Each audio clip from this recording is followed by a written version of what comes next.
Hi everybody, I'm Jim Dirdorf and this is Detroit DIY. Today we're going to be getting the side forms off of this countertop and we're going to build a framework to get it flipped over. In the first video, unfortunately, we had some technical difficulty and the foam that I put in for around the sink did not get filmed. So basically I used some black silicone, 100% silicone caulk, and I glued it to the melamine, and then I caulked around the edges of it just like the rest of the form that I showed in the first video. And now we'll be chipping that out today. We put tape over the tops of the form boards to keep the screw heads from getting filled with cement so that we can get them loose without having to deal with cement in the screw heads. So we're going to get this tape off and then we are going to get some foam out. Also, the framework that I have down here was for the wood that I want to inlay into the countertop to mount the dishwasher to. The reason I built the framework is because the foam likes to float in the cement, so if you don't hold it in place it will try to float on you. But we'll get this tape off and we will get rolling.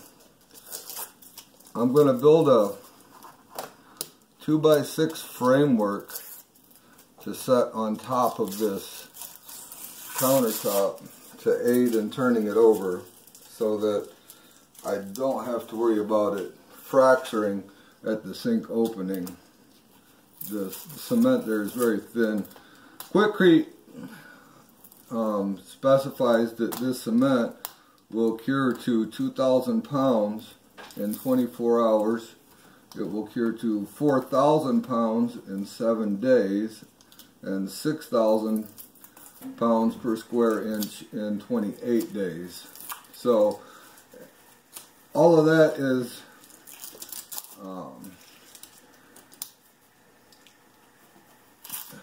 dependent on how much water that you put in the cement. If you overwater the cement, you can reduce the strength of the cement. And for a countertop, 6,000 pounds is more than enough. 4,000 pounds is more than enough.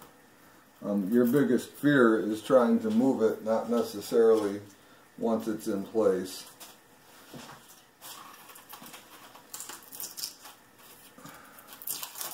A little bit of cement got on this tape. This little spot right here is fighting me a little bit.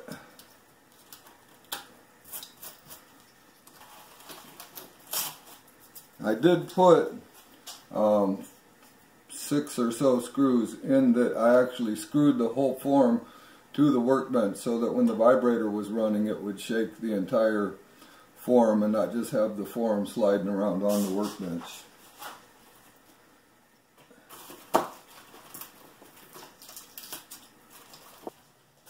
So I've already unscrewed this framework and now I had to give it a little tug, but I already broke it out of the way.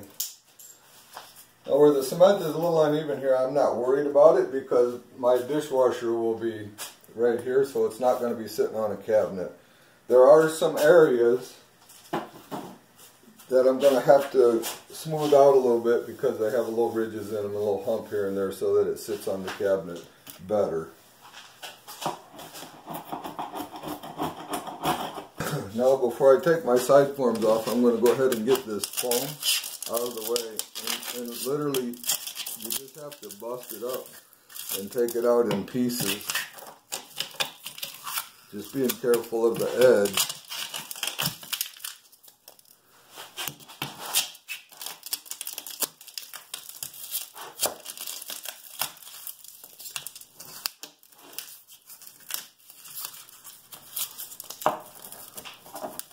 Once I get a hole in here, I should be able to get in here with my hand and start peeling some of it out.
go. That's what we want.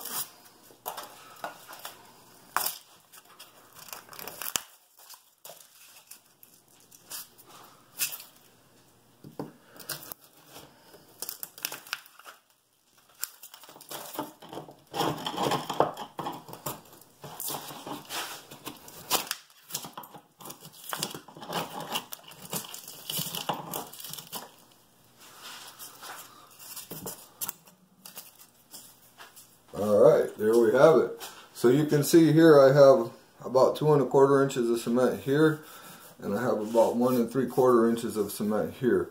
So that's why I wanted to wait a lot longer to open this one up. And then any of these edges that are a little bit rough, I will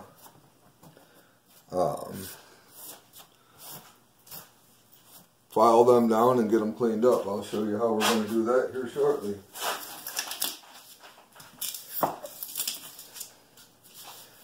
So now that we have all the foam out of the way, we're going to go ahead and start getting these side form boards off.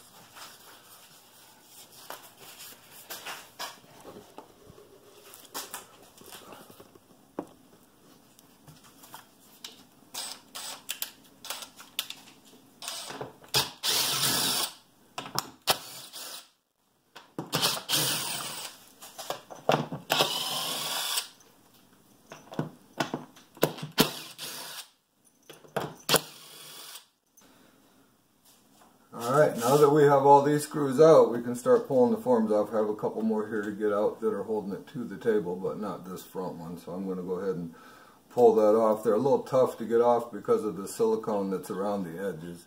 So you kind of have to tug on them a little bit, but they will pull loose.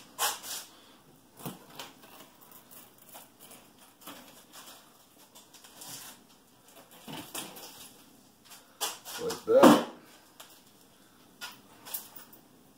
Alright, now that I got these off, I do have some air bubbles in the face here. I don't know if you're going to be able to see them, but I'm going to try and show you what I got. So, this isn't too bad, but I do have a little bit around here on the edge. Now, I'll be able to fix that with grout. There's more here than I had hoped to see. Which is a little bit disappointing, but I think we'll be alright. So now what we want to do is clean up these edges and get ready to build a framework on top of here to turn it over.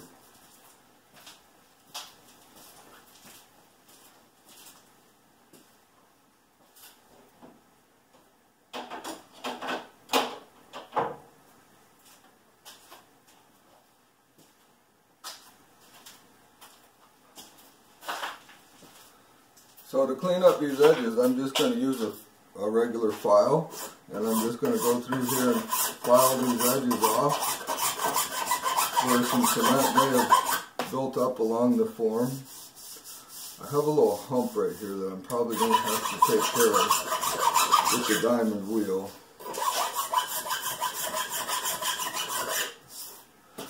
So I'll just go around all the edges and get this lip off.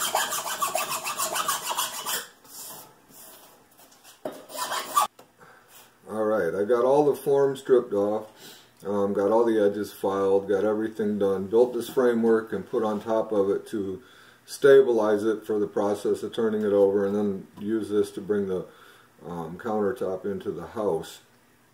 However, when I was filing the edges, I noticed a crack, which isn't good because we haven't even moved the countertop yet. After I noticed that crack, a few minutes later I noticed another crack, and they're both right here in the sink opening. One's right here, and the other one is right here. So I don't know if you can see them in this video or not. They're small cracks. I don't know what the result's going to be on the face of the countertop, but we'll just have to wait and see. It may be usable, it may not. The reason I got mad when I saw the cracks, and at first I thought, you know what, I'm not even going to post this video, but then I thought about it, and you know what, not everything is a success, and you watch a lot of these shows and they show everything, all these videos show everything just going right. And I could have, you know, not posted the video, cut it out and said, hey, everything went great, but I'm not going to do that. I'm not happy with the amount of air bubbles that are in the sides. I'm concerned about what the top's going to look like when it gets flipped over, when it gets exposed. I had some issues with my table vibrator. The bolts fell out of it, unfortunately, and it was not shaking the concrete the way that it should have. So there were a few issues. So we'll see. You know, and part of the problem too is I did not want a seam in the sink where I have two-piece countertop, and it may boil down to that. I may have to accept that seam and do this in two pieces. We'll have to see.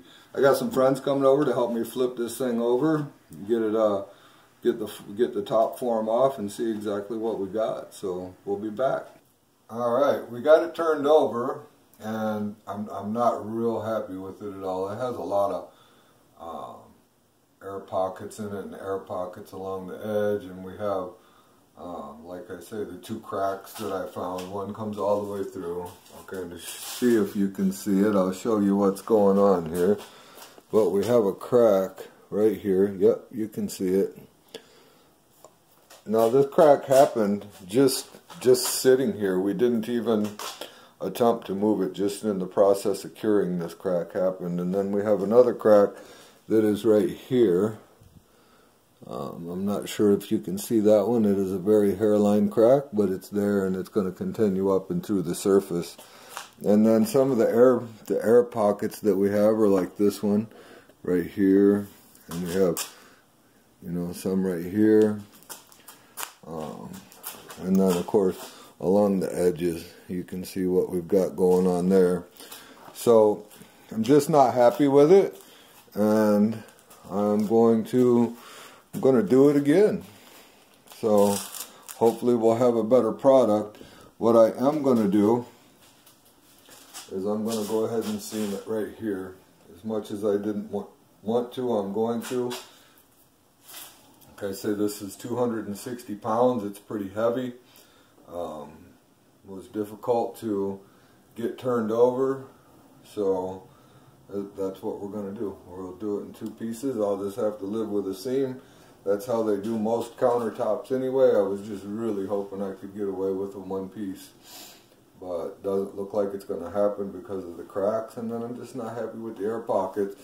So I'll get the vibrator bolted back tight and my form put back together, and I'll show you some of that, and we'll split it in two. We'll talk to you soon.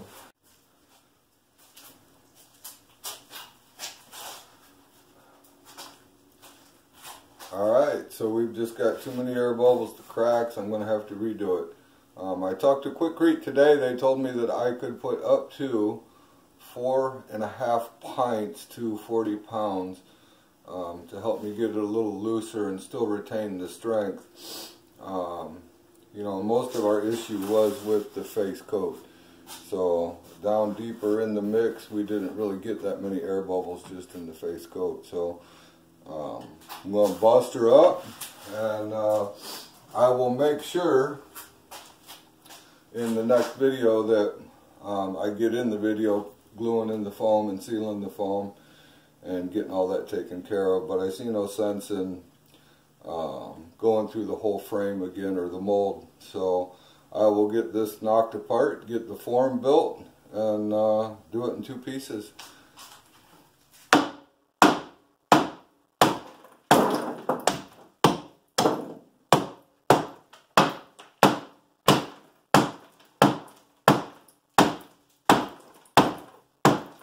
It's a shame too, because I liked everything about it except for the air bubbles and the crack. So that wraps another episode of our mini-series. I'd like to thank everybody for watching. Please hit the like and subscribe buttons. And I'd like to give a special thanks to Tony Iaconelli and Brett Wimmer for all their help. None of this could happen without them.